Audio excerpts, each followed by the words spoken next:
সুনামগঞ্জে গত দুদিন পাহাড়ি ঢল ও বর্ষণে বাড়তে শুরু করেছে পানি। প্লাবিত হচ্ছে নতুন নতুন এলাকা। বর্তমানে ছাতক, দোয়ারা বাজার সদর উপজেলা সহ জেলার প্রায় ৮০% এলাকা প্লাবিত হয়েছে।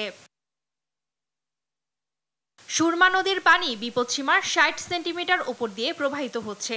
আর ছাতক পয়েন্টে সুরমা নদীর পানি এবং তাহিরপুর উপজেলার জাদুকাটা নদীর পানির গতি আগের চেয়ে কিছুটা কমেছে।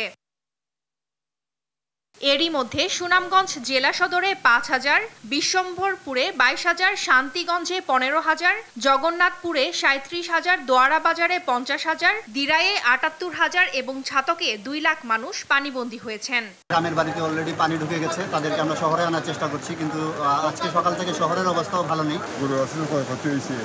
এবং ঘরের ভিতরে পানি আছে। এখন বাচ্চা কাচ্চা লিয়ে অনেক মানুষের উগারে এর উপরে পানির অবস্থা খুব বেশি খারাপ, ভয়ানক। আমরা বর্তমানে আমাদের বাসায় কতটুকু জল আছে, ঘরে পানি ঢুকছে কালকে রাত্রের থেকে। এখন তো আছি বড় ভীষণ কষ্টের মধ্যেই।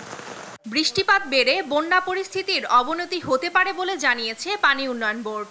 এদিকে বন্যার্তদের জন্য ৫৩১টি আশ্রয় কেন্দ্র প্রস্তুত রয়েছে। প্রতিটি উপজেলায় ত্রাণ, শুকনো খাবার সহ সরকারি সহায়তা পাঠানো হয়েছে বলে জানিয়েছে জেলা প্রশাসন। প্রশাসনের পক্ষ থেকে সর্বাত্মক সহযোগিতা এই আশ্রয় কেন্দ্র সহ সার্বিক বিষয়ে অব্যাহত রয়েছে। এদিকে উজান থেকে নেমে আসা পাহাড়ি ঢল ও বিভিন্ন স্থানে ভারী বৃষ্টিপাতে সৃষ্ট বন্যায় মৌলভীবাজারের ৬টি উপজেলার ৩৩২টি গ্রাম প্লাবিত হয়েছে। এতে পানিবন্দী হয়েছেন প্রায় ২ লাখ মানুষ। বুধবার সকাল পর্যন্ত ধলাই নদীর পানি রেলওয়ে ব্রিজ এলাকায় বিপদসীমার ২৩ সেন্টিমিটার, মনু নদীর পানি ৮ সেন্টিমিটার, জুড়ি নদীর পানি ১৯৯ সেন্টিমিটার এবং কুশিয়ারা নদীর পানি বিপদসীমার ১২ সেন্টিমিটার উপর দিয়ে প্রবাহিত হচ্ছে। বন্যা মোকাবেলায় জেলায় ৯৮টি আশ্রয় কেন্দ্র, ৫৬টি মেডিকেল টিম প্রস্তুত রাখা সহ দুর্গতদের জন্য ত্রাণ সরবরাহ উদ্ধারে কাজ করছে জেলা প্রশাসন। ভারী বর্ষণ সহ উজান থেকে নেমে আসা ঢলে রংপুরের প্রধান নদ নদীর পানি বাড়া অব্যাহত রয়েছে। এরই মধ্যে কাউনিয়া পয়েন্টে তিস্তা নদীর পানি বিপদসীমা অতিক্রম করেছে।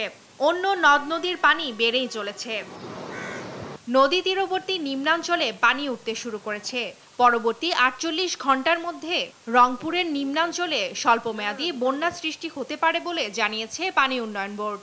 নিম্নাঞ্চলের কিছু কিছু স্থানে পানি উঠেছে, বন্যার পানি, বাট মূলভূমিতে এখনো বন্যা আক্রান্ত হয়নি। আগামী ২৪ থেকে ৪৮ ঘন্টায় এভাবেই পানি ওঠানামা করবে। টুম্পা আফরোজ, নিউজ ডেস্ক, দেশ টিভি।